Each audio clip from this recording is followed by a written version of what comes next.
Hi everyone, this is Jill from the North Woods. How are you doing? Well, we are doing great. Lost 1 pound. I'm going to get this up here. I forgot to throw it on the desktop here, but down a good considerable amount of weight. So now you can kind of see. So essentially, I am down a total of 73 pounds and lost a lot of inches off of everywhere. I was kind of impressed about how much kind of went off kind of the bottom of me. And it's starting to get bony up here, and there's a lot of skin. Like I said, still 35 pounds to lose, so we still have some ways to go. But lost a pound this week, like I said, pretty good. And I am now sort of solidly moving into mediums, which is kind of good news for me. Like I said, I've been avoiding buying new clothes just to make sure that I use the clothes that I have. I have a lot of clothes that I got into. My brother bought me a shirt. I never fit into that shirt. And so now it's nice because I finally can. A customer of mine, when I was at my last job, bought me a Superman shirt. And I finally was able to wear it. I sent her a picture of me in that shirt and said, finally got to wear this shirt. So I'm pretty excited about that. And it's been going really good. The thing that I'm kind of noticing is, again, I'm up in the North Woods and not as north as I could be, but north enough. And it's starting to get chilly out there. And I am starting to get very cold. I was always someone who never wore a jacket. I was 30 miles from the Arctic Circle in Iceland during a snowstorm, pushing cars out of the ditch. No jacket. I never wore a jacket. And now I'm getting cold. And just as doing some research on it, of course, because fat is so insulating, it can keep you warmer. That's part of it. The other part of it is that I always thought is that I'm from the North Woods. I'm used to cold temperatures. I don't get cold, but I am starting to. So in doing some quick research about it, I found out that like I said before, your body's doing a ton of math trying to keep you alive, trying to keep you going. And suddenly when it figures out you did something to your weight, it is doing all this new math. And so, according to this article, which who knows if it's true or not, says that in about 6 months to a year, your body will finally catch up to being the weight that you are now, and that you won't be so cold all the time. But I guess it's a very common thing. So that's kind of good. The other part of it, too, is that I started doing I was listening to someone talking about this research study that was done about whether people can keep the weight off after they're done with GLP-1 drugs if they decide to go off of it. And they said they kind of put people into 3 different buckets of eating. One bucket were the people who had incredible food noise. Food calls to them all day long. I understand. My best friend is like this. When we finish a meal, she thinks about her next meal with her and her husband, right? She just thinks about food all the time. I was never that person, but I had impulse control problems. And so, like I said, I would be like, oh, I should have a steak. Oh, I should have this. I should have that. And that's the second category of people. And then the third are behavioral type people. That means they have some sort of a habit that causes them to overeat. Maybe it's the mama I always refer to, or her and her family. That's what they do. They get together and they have a big meal together.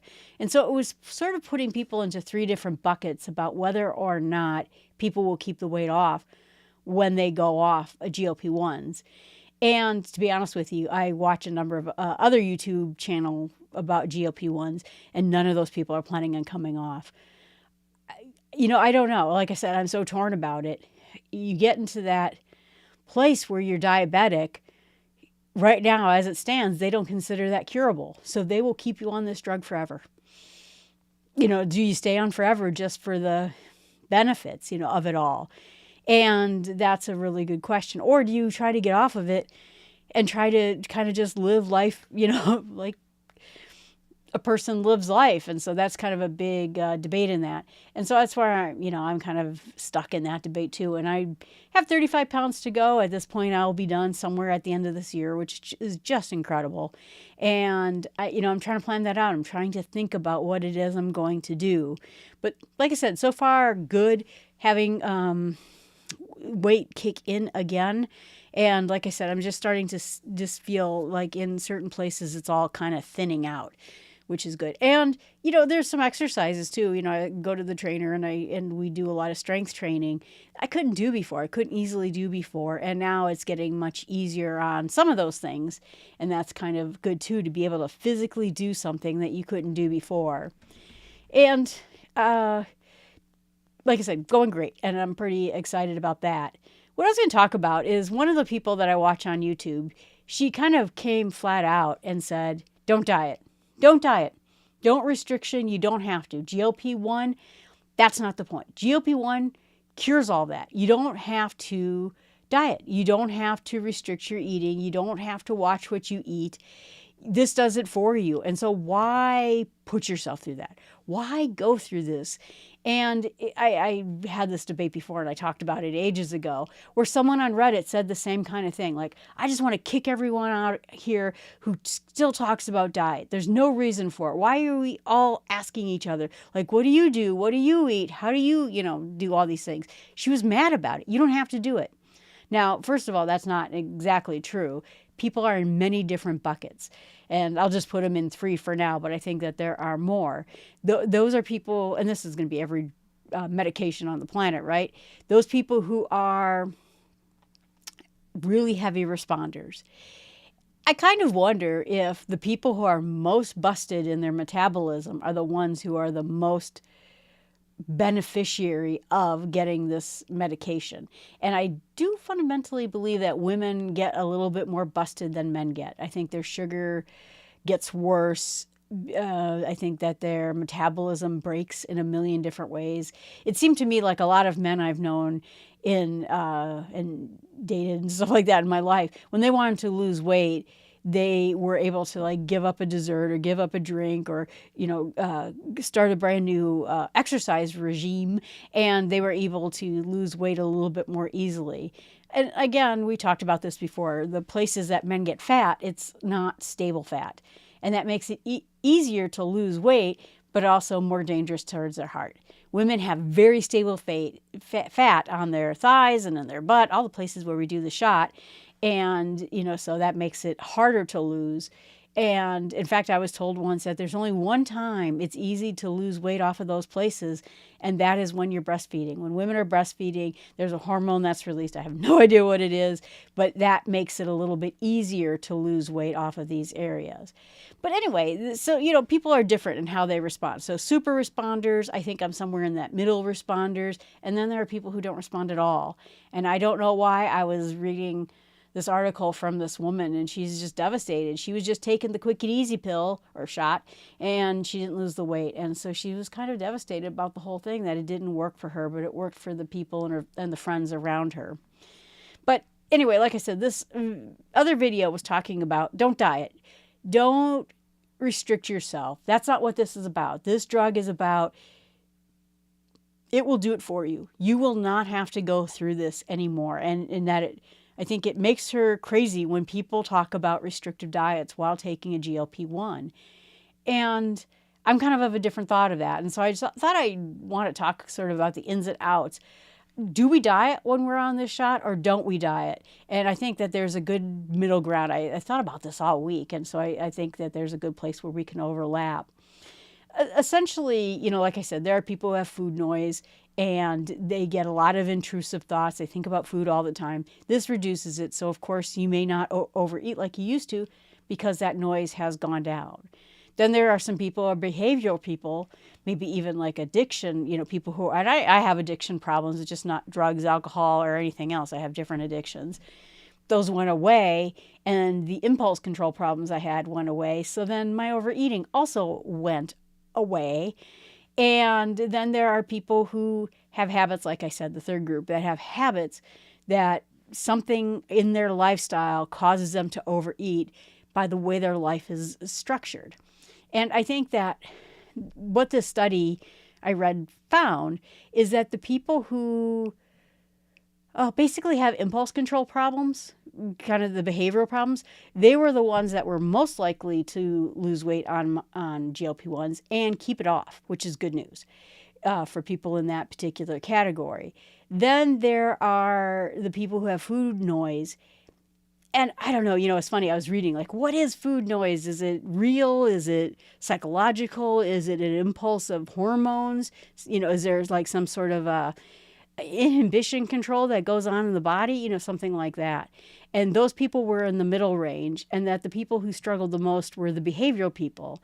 And I think no matter where you are on that particular scale, the bottom line is we're all going to have to find what our things are and fight those things. If you have a lifestyle that causes you to overeat, try to figure out where that's at and try to kind of learn how to control that. If you have food noise, are there other things that you could do about it, other foods you could eat that maybe are a little bit healthier?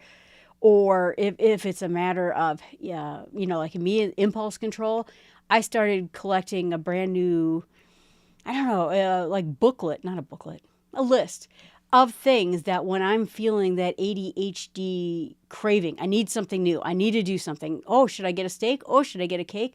To replace that with something else. I have so many crafts and hobbies and things I like to do that I think I will be able to easily replace that with something new, something a little bit healthier in it. So that I thought was interesting, because they did try to split people up into the who keeps weight off and who struggles to keep weight on. And I think no matter where you are, you're going to have to figure out what it is that triggers your overeating, or eating particularly really bad foods like cakes and stuff like that. I mean, not like having a slice of cake, but having like a cake, a whole cake. What causes that to happen? I think that's the most important thing to do, is to go struggle where you're at. But that's what brings me down to this sort of a dieting piece of it. So I think that part of what this person was talking about is that people have very bad opinions, obviously, of dieting. We've all been, if you're anything like me, I've been dieting since I'm 8 years old. That's pretty darn near close to 50 years of dieting right there. And in some cases, it destroys people. They feel bad about it. You saw like the anti-dieting movement that has been happening for the last decade. They hear the word restriction. They feel deprived, judged. They feel that people are putting them in this bucket. I always knew it too. Like my friend and I would go to this ice cream stand, and she gets an ice cream cone. She's thin, right? And so they're like, "Oh, here's your ice cream cone." And then I'd say, "Oh yeah, I'd like an ice cream scoop too." And then people would sort of look up and down and go, "Yeah, okay." They don't pay attention to her eating. They pay attention to my eating because I'm overweight. And the judgment about having an ice cream cone is always there. My grandmother did it too. She loved me. I'm not saying like she didn't, but boy, I wanted to go down the street and go get an ice cream cone. There was a Baskin Robbins right by Grandma's house. She just would get so mad at me. And I was just like, well, it's summer. I like to have some ice cream. But anyway, so people just don't like to be told not to do it. And then there's another part of it too, that we feel like we belong or don't belong based on all sorts of baggage, people rejecting us. Someone said to me, Jill, people liked you in high school. And I said, well, I don't think that's necessarily true. I got made fun of a lot in grade school, junior high, high school. I got fake asked to prom. So a guy called me up, one of the most popular boys in class, and said, hey, I'd like to take you to prom. And then I was like, wow, really? And then you would hear all the other boys in the room laughing when I said that. So, you get made fun of. And so then there's this whole idea that dieting is associated with this narrative of just not feeling like you're good enough or feeling something like that. Then there are people on the other side of things who got into the extreme sides of dieting, binge eating, anorexia, compulsive, really bad places where you would go to get counseling because that might be a part of it. And so that's the other part of it. And the other part is just the term. People hate diet. They hate restriction. And that's why these words have come out that talk more about structured eating, mindful eating, and choosing like nutrient-dense food, those kinds of things. Because as soon as people hear, I can't have that, then there's all sorts of, at the least of it, I just want to eat those things. I want to have something fun. That was me. I just want to eat something fun. Why can't I eat something fun? Why can't I go to Outback Steaks and get that meal I like to get? And other people look at it more severely. Punishment, obsession, destroying like a joyful meal, particularly when you're eating with other people and family members and going out to eat with, other people. So the idea is that, like I said, first, the whole idea, when you say the word dieting, it stings. It has kind of a ramification to people because we've all been there. I mean, if you're like I said, anything like me, you've been doing this for decades. And now suddenly you have something that works, that is actually allowing you to lose weight. And then now you are still stuck to dieting again. And so I get why I think she was kind of angry about it. I believe both of the people I watch have lost about 100 pounds, which is where I'll be at when I'm done with this. And so they want to be done with this. They don't want to talk about dieting and restriction. This is the first time, I got the idea in her life where she could just be a normal person, fill up at a normal time, not overeat, not feel like she wants to eat cravings and all the other foods that are there without having to think about it, without having to record it, without having to write it down or, sit there and nitpick at every single calorie and say, oh, I really should have had that extra pat of butter on my roll, whatever it is. And so I think that she felt free about the whole situation. And same thing with people on Reddit. I kind of did a review. Like I said, I've seen a number of people on Reddit who either go from one extreme like, oh, I don't have to limit what I eat. I don't have to change how I eat. I have other people, like I said, who get mad when you say it.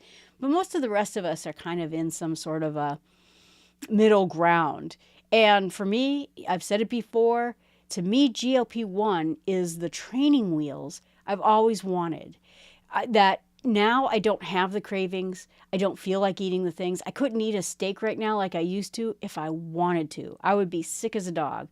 And so now I'm sitting there thinking, this is a way that I can start living my life, change the way I eat, change what I have for various meals, change what I eat when I go out to restaurants or I go do things with friends with training wheels on and create new habits for myself. And so where it came down to me is in these last 3 months when Mounjaro wasn't really working for me and the dose had stalled on me, I realized I had changed my eating. Most of the things that I used to eat, I didn't really feel like eating and I didn't really feel like buying and I didn't really feel that urge anymore. So maybe it's been long enough where those habits are broken in me, but that's what I'm using this time for, to break bad habits. Let me give you another example in this. I've never been much of a sugar person. I was always salt, not sugar. And while on Mounjaro, I could taste every granule of salt. And so I got away from the really salty things because I just couldn't eat it. And I didn't go back to it while I was having this little pause. But sugar is interesting because I think my blood sugar is so low right now. Like I said, I wake up in the morning, it's around 70. That's pretty darn good. I can have a decent amount of sugar during the day, like a candy bar, an ice cream cone. I had that root beer float. It doesn't do a thing to my sugar. My sugar is rock solid. My blood sugar goes up like a normal human being, and then it comes down like a normal human being, and it's fine. But just because I can eat a lot of sugar right now, doesn't mean I should. And I don't want to get into that habit so that when I finally get off of this drug, I feel like eating a lot of sugar. So even though I can, and I could have root beer floats and ice cream cones and it probably wouldn't do much against this diet, I don't want to get in that habit. So I did have some ice cream over the weekend, but it was funny. I told you about this place before. I go in there and they have like a kid scoop. And I said, can I just get a kid scoop? Please make it the smallest scoop you could possibly make it. And they're so generous there. It's a dairy. It's a real live dairy. So this is like right out of the cow. They scoop it up in this gigantic mound and they put it in this little tiny kid's cup. And I'm like, no, please. Could you just cut that in like a quarter and just put because I'm going to throw it out. And I just feel really bad if I threw out a lot of it. So anyway, she did that. And I'm like, see, now I had a little ice cream. I felt great about it. So like I said, this drug is training wheels. And so making use of it. But, they're not wrong. The people who say don't diet are, they have their points. Is that, first of all, calorie restriction, extreme, let's say we don't feel like eating much already. We don't feel like eating often. And now we're going to restrict ourselves even more. It can cause fatigue. I saw people videos of people and articles from people who say they couldn't even get out of bed when they took GLP-1s. Like they couldn't even bring themselves out of bed. And, there's even possibility of gallbladder issues and kidney issues if you don't eat enough. There is a problem with long-term not eating. Even though your hunger's low, it is completely easy to undereat while being on a GLP-1. And I've been there. So part of me with tracking my eating is not so much because I'm trying to figure out not to eat too much calories. It's actually so that I get enough, so that I get all the core things that I'm supposed to get and I eat enough. That's my bigger problem right now. The other problem is that if you don't eat enough, it can create more side effects. It can create like slower digestive issues. It can actually, I get a little nauseous when I don't eat enough, which is interesting. So I take the shot and I'm nauseous for a while. And usually if I eat like a little something, then I feel a little bit better afterwards. So if you do restrict yourself too much, you can feel more nauseous. Sometimes people describe it that nausea is actually how you feel hungry when you're on a GLP-1. So someone else, if anyone else has that experience, you can chime in. And like I said, part of it is mentality. Diet is a punishment. It's negative. It's restrictive. It makes me feel like I'm put in a corner because I was bad all these years. And so it can actually start bringing up a lot of issues with people. And the next issue is that you might start having bone loss, that you might actually lose muscle, lose bone if you don't eat enough. I know, if you don't eat enough, you may not put on muscle. So I feel like my success in putting on the 12 pounds of muscles had to do with the fact that I was eating a good diet along with weight training. But if you do everything right with weight training and you don't eat enough, you will not put on muscle. And then the other part of it too is that you could actually lose a dangerous amount of weight. I'm not there. I feel glad that I'm, that's why I sort of feel like I'm glad with my pace. I had, some people comment to me on email and in some comments, well, why is it going so slowly for you? I mean, for me, I lost, 40 pounds in the first month. And why is it so slow for you? And I'm like, I don't know, but I'm guess I'm not terribly unhappy with it because I feel like I'm having some kind of balance. So what do? There's good sides to it. Like I said, food restriction is good because, like I said, I'm using this as training wheels to teach me how to eat if I decide to go off of this drug. But on the other side, like I said, there's sort of bad connotations of it. And for me, the direction I've decided to go is to prioritize nutrition. So we've talked about this before, but again, getting 20 to 30 grams of protein every meal, lean meats, eggs, fish. I'm trying to get into beans. I'm looking for bean recipes. If you have a good bean recipe, let me know. I know the protein shakes are a big thing, but doesn't it feel weird to you that I'm going to drink this weird chocolate shake and that's supposedly good for me? Like I almost feel like I don't want to get into that. The protein shakes are great for when I go camping or I'm running off in the car and I need to get a meal into me. They're great, because they don't need refrigerating and you can take them with you everywhere you go. But I don't think I want to become addicted to protein things, drinks and meal replacements. The other part of it is, eating smaller, more frequent meals. That's another good part of it. It helps prevent nausea with this drug. It helps keep sort of like a consistent digestion going into there too. But that's something that you can continue if you decide to eventually leave this drug. Like I said, as it stands right now, I'm planning on leaving this drug. I'm going to find some study somewhere that shows you how to do it. And I gave my doctor, like I said, that one study where people titrated to half, stayed on half for a year, and then titrated off. I think that's going to be my plan.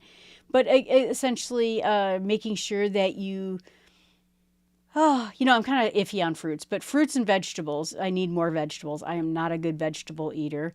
The whole grains, I do like whole grains quite a bit. The healthy fats, limiting processed foods and sugary drinks, and getting away from the greasy meals. So I think I did all those things before I went on Mounjaro, except the greasy meals. I love the greasy hamburger and the greasy steak, and that was kind of my thing. Now I'm trying to get away from that and convince myself I kind of convinced myself during that 3-month lull where the drug wasn't working on me that greasy food was going to make me sick as a dog. And so I stayed away from it, and that worked out pretty well for me. Again, staying hydrated. If you are dehydrated, it feels like you are hungry. Your body doesn't tell the difference between it. So making sure you drink a lot of water is something I'm planning on continuing. And, I think if you're really stuck and you don't know what to eat, talking to a nutritionist is a good way to go. I got asked to be in some clinical trial. I haven't heard back yet about people who have nutrition counseling after a huge amount of weight loss. They were looking for people to be in the study. And so I said I'd love to be a part of that because I think it will be as helpful to me as it will be to the researchers looking to this. So again, trying to find that balance. I think in the end, right now, like I said, I am tracking food because I don't want to eat too little. It is not in my plans to track food. We did a whole food tracking episode a couple of weeks ago. I'm going to track nutrients. Am I getting enough protein? Am I getting enough water? Am I getting enough fiber? And then after that is said and done, then we can talk about the rest of it. But I'm not planning on food tracking when I'm done with it. And really my biggest struggle now is getting more vegetables in it. Like I said, I'm a terrible vegetable eater. So I've been putting spinach inside of these tortilla wraps and stuff like that. And that's been how I've been doing it. But trying to find that balance, like I said, losing weight, keeping it off with GLP-1s right now, easy, quiets the storms, reduces the food noise and the impulses that are going on. But honestly, when the Mounjaro dose stopped working for me, the ADHD came back again. So I assume the impulsive eating is going to come back again too. And so I have to have a strategy in place. Then part of it is like, don't restrict or don't diet. Let the drug work like people say, but work on your habits. Your brain will float back to old patterns once the biology of the drug is out of your system. So you still are going to have to pedal. If you take a look at this as a bicycle, we still have to be a part of our own health journey. I heard someone say, and they're wrong, but not exactly wrong. They said, my health is not between me and my doctor. It's between me and my waitress.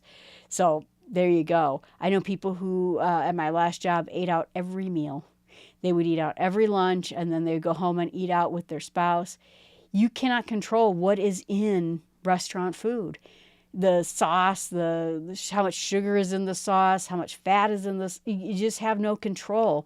And so it's giving your control of your health to somebody else. And that's why I wanted to talk about last week about eating healthy.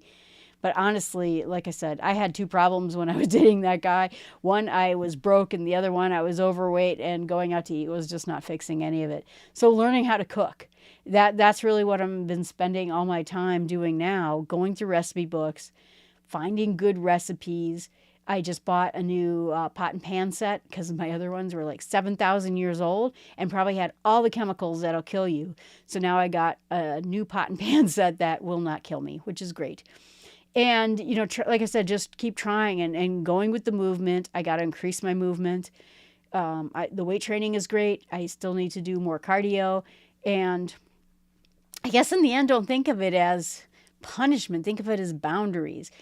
We can't eat everything we want to eat. We can't spend everything we want to spend. We can't drink every alcoholic drink we want to drink.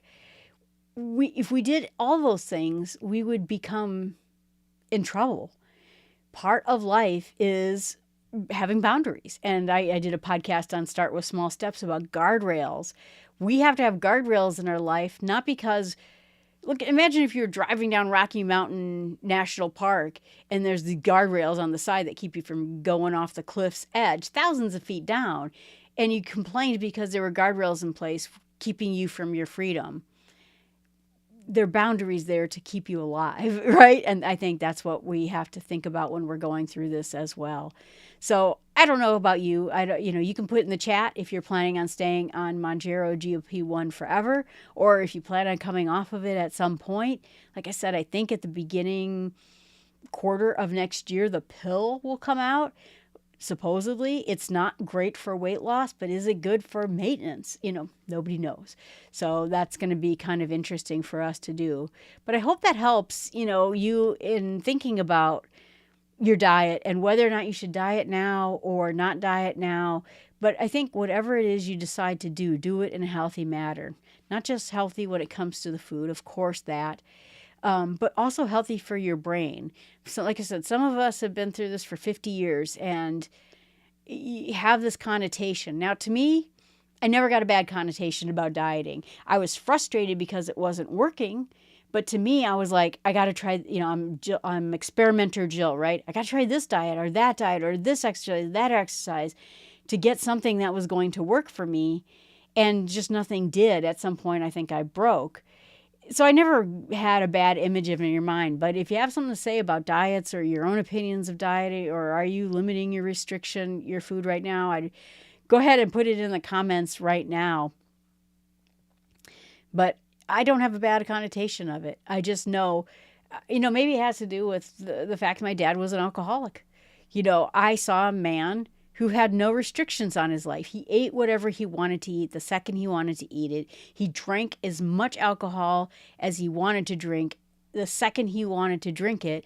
And I think I learned early in my life, restriction, guardrails, boundaries, not bad. They keep us away from something that could be potentially dangerous for us.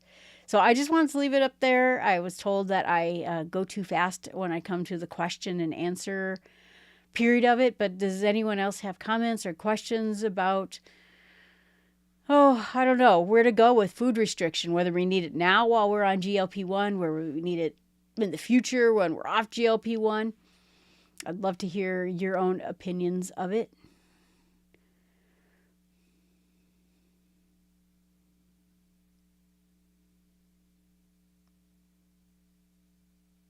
All right, I'm going to give you more time while I go ahead and say my goodbyes. And if we get a question in before I stop the broadcast of it. But you're always welcome to email me at jill@startwithsmallsteps.com. I'd love to hear your story. Zoe, I owe you an email. I am going to get that email out to you this week. But I always answer everyone back. You're in it for the long haul. Yeah, a lot of people don't see themselves coming off of GLP-1. And I understand. That too. Do you have a reason why you think you might want to stay on it forever? Is it just fear that you'll go back?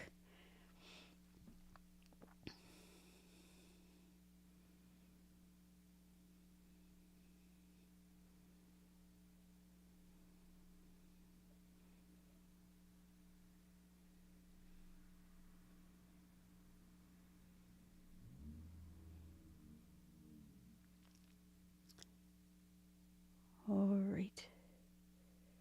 Yeah. Like I said, I think out of all the people I watch on YouTube and read on Reddit about whether they're going to stay on or go off, I feel like coming off is something that people feel that they have to do. And if they have a choice in it, I think some people actually stay on it because they are promoting on their YouTube channel places that give GLP-1 drugs, and the way that they are compensated is with the GLP-1 drug. So they think that as long as we keep the channel going, maintenance, that they'll be able to continue. But I know for some people they're paying for it out of pocket and they can't do it forever, and they don't need that kind of money. I agree with you. I appreciate your comments. Yeah, I have that fear too. Do you know every diet?